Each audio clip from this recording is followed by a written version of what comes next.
everybody, let's talk about my 2017 resolutions and how I will achieve them. You guys know that I don't make resolutions for the simple fact that I feel like I will fail at the end of the year, and I just don't like feeling like a failure. Then I came to the realization a couple of weeks ago that the reason why I failed is because I never put in steps to achieve those goals. So this year I decided to make myself a couple of resolutions and then give myself stuff to achieve those goals. The first thing, because I have too many books and I need to get rid of them, is I need to read at least 30 minutes every day. I have the time to read 30 minutes every day. I work a 6-hour job 5 days of the week. I only have 2-hour roller derby practices on Wednesdays and Sundays, and then the rest of the time, if I don't make any plans, I'm either sleeping, eating, or doing housework. And I just got out of a reading slump that's lasted I don't even know how many years. So to achieve my 30 minutes a day of reading, I got 2 items. The first one is this bookmark. It is a timed bookmark. You can either have it count up how many minutes you've read, or you can do a little reading sprint and it counts down for you. It's very, very helpful. I've already read an hour today, and I just press this orange button whenever I start reading, and then I push it once I stop reading. That's whether I'm reading,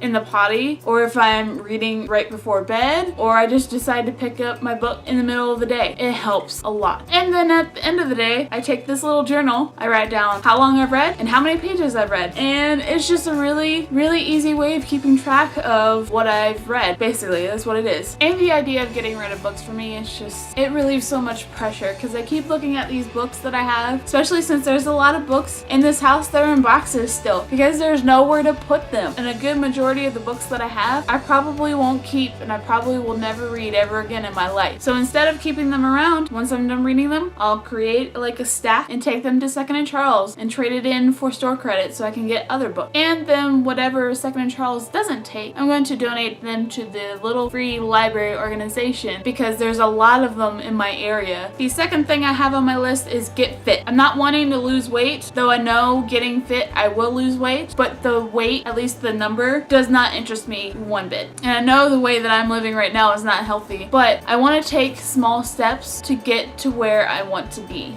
I want to get in better touch with how my body feels. Shut up, phone. I want to have more energy. I want to have more endurance. I want to have more agility. I want to be a better roller derby player. And right now, I feel like because of the fact that I'm letting myself go in a sense, I'm not able to push myself as much as I know I can. The one thing that's going to help me with my exercise is this fitness journal. It says no goal was met without a little sweat. I got this a couple years ago at Target. I'm hoping that I'll keep a track of my fitness this way. I need to fill out today's because I did work out with a couple of my teammates. That's another great thing, having somebody to keep you accountable or somebody that's willing to work out with you. I'm lucky that I have really great teammates that also want to improve their derby skill, and you can only improve yourself so much at practice. You need to do things outside of practice to get better at what you want to do. I want to play a full complete season of roller derby. That's my goal for the next 2 years. If it can happen this year, that's great. That's awesome. The last thing I am going to be doing, and probably will take the longest to get everything to where I need it to be to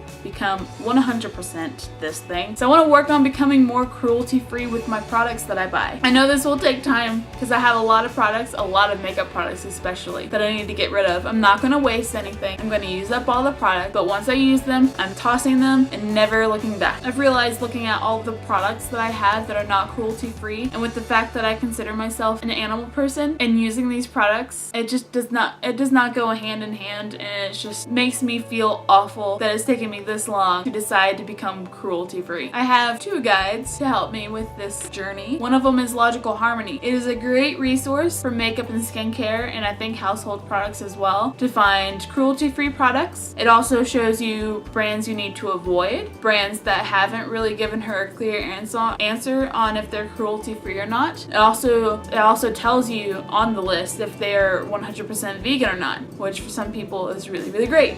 especially for me since I want to become vegan with my makeup. I also have a friend and teammate who is vegan, and she is very conscious about the stuff that she buys and stuff that she uses. Her name is Beats, and she will be helping me. I actually asked her if along the lines whenever I get to that point where I need to start buying products, I could get her advice on what I should get and what I shouldn't get. So it's really great to have somebody in my corner and able and willing to help me with that process. That's what I'm gonna do this year, hopefully. Again, a lot of these things are not not gonna come overnight. I know being fit's not gonna be an overnight thing. I know becoming cruelty free is definitely not gonna be an overnight thing, but I'm going to work towards it. I think the world is more focused on instant gratification than long-term success, and I've come to the point in my life where I'm wanting more of a long-term success. Anyways, thank you guys for watching. I hope you have a great evening or day, whichever time you watch this. If you liked it, please press the like button. Tell me what your resolutions are in the comments down below. I will also put links to things that I have mentioned in this video in the doobly-doo. Don't forget to subscribe if you haven't already, and I will see you guys in my next video. Bye!